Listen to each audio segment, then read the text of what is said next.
बिस्मिल्लाहिर्रहमानिर्रहीम अस्सलाम वालेकुम। आज मैं आपसे शेयर करने लगी हूँ रमज़ान आमद की बहुत ही स्पेशल डिश की रेसिपी, जिसको बार बार बनाया जाता है और मुख्तलिफ तरीक़ों से तैयार किया जाता है। लेकिन आज हम इसको तैयार करेंगे बिल्कुल लो बजट में। महंगे बेसन की छुट्टी करेंगे।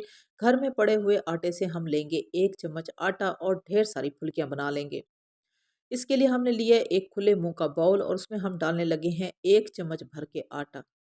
आटा डालते ही हम इसमें नमक का इस्तेमाल करेंगे, थोड़ा-सा हमने नमक लिया है और साथ ही हम इसमें कुछ खुश्क मसाले शामिल करेंगे, जिसमें है लाल मिर्चों का पाउडर 1 चम्मच भर के, हल्दी पाउडर आधा चम्मच, सूखा धनिया आधा चम्मच और साथ ही हम इसमें 1 चुटकी भर के मीठा सोडा शामिल कर देंगे। अब हम इसमें शामिल करने लगे हैं आधा चम्मच ज़ीरा और 1 चम्मच भर के कुटी हुई लाल मिर्च। अब हम क्या करेंगे कि थोड़ा-थोड़ा पानी शामिल करके इस आटे को हम गूँध लेंगे।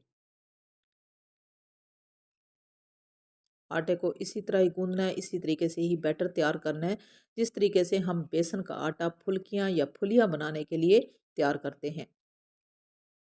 थोड़ा-सा पानी हम और शामिल करेंगे और मज़ीद इस आटे को फेंट लेंगे।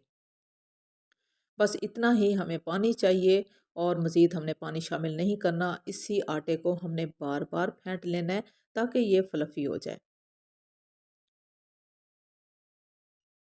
फुल्कियाँ या फुलियाँ बनाने के लिए ही हम बेसन को इसी तरीके से बार-बार फेंट रहे होते हैं, ताकि जो फुल्कियाँ या फुलियाँ वो सॉफ्ट और फुली हुई तैयार हों। अब देख रहे हो कि बार-बार मैं इस आटे को फेंट रही हूँ बिल्कुल इसी तरीके से, जिस तरह हम बेसन के आटे को बार-बार फेंटते हैं।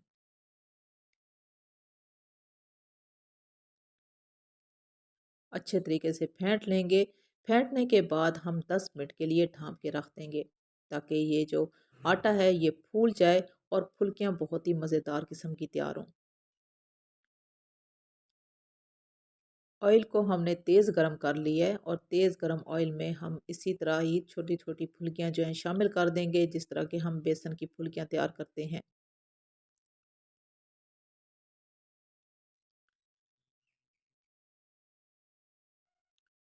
इन फुल्कियों को हम अच्छी तरह से पका लेंगे, दरमियानी आँच पे पकने देंगे उस वक़्त तक जब तक तसल्ली ना हो जाए कि ये अच्छी तरह से पक चुकी हैं, इनका कलर बहुत ही अच्छे से आ चुका है, तो फिर हम इनको निकाल लेंगे।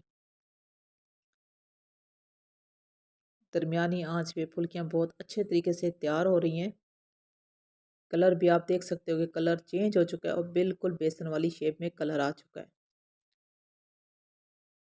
अब इन फुल्कियों को हम एक बाउल में निकाल लेंगे और इनको हम ठंडा होने देंगे। ठंडा करने के बाद हमने इसमें डाल दिया है पानी ठंडा और अब हम इसमें थोड़ा-सा नमक भी शामिल कर देंगे और थोड़ी देर के लिए इन फुल्कियों को इसी ठंडे पानी में रहने देंगे, ताकि ये फूल जाएँ और नरम हो जाएँ। गरम फुल्कियों में पानी का इस्तेमाल नहीं करना, क्योंकि इससे क्या होता है कि फुल्कियों में गुठलियाँ बन जाती हैं, जो कि अच्छी नहीं लगती। आधे घंटे के बाद हम इन फुल्कियों को पानी से निकाल लेंगे और दूसरे बाउल में शिफ्ट कर लेंगे। आधा किलो हमने दही लिया है, दही में हम शामिल करने लगे हैं चाट मसाला 1 चम्मच भर के और थोड़ा-सा हमने इसमें नमक शामिल किया है। अच्छी तरह से मिक्स करने के बाद इस दही को हम शामिल कर देंगे उन फुल्कियों में। आप फुल्कियों की शेप देख सकते हो कि कितनी ज़बरदस्त किस्म की ये फुल्कियाँ तैयार हुई हैं। थोड़ा-सा हम इसके ऊपर डाल देंगे हरा धनिया और साथ ही हम इसमें तड़का लगा लेंगे। ये आसान और सादा सी रेसिपी अगर आपको अच्छी लगी हो तो मेरी आपसे रिक्वेस्ट है कि आप मेरे चैनल को सब्सक्राइब कर दें, लाइक कर दें, शेयर कर दें और कमेंट्स में मुझे ज़रूर बताइएगा ये आसान और सादा सी रेसिपी आपको कैसी लगी।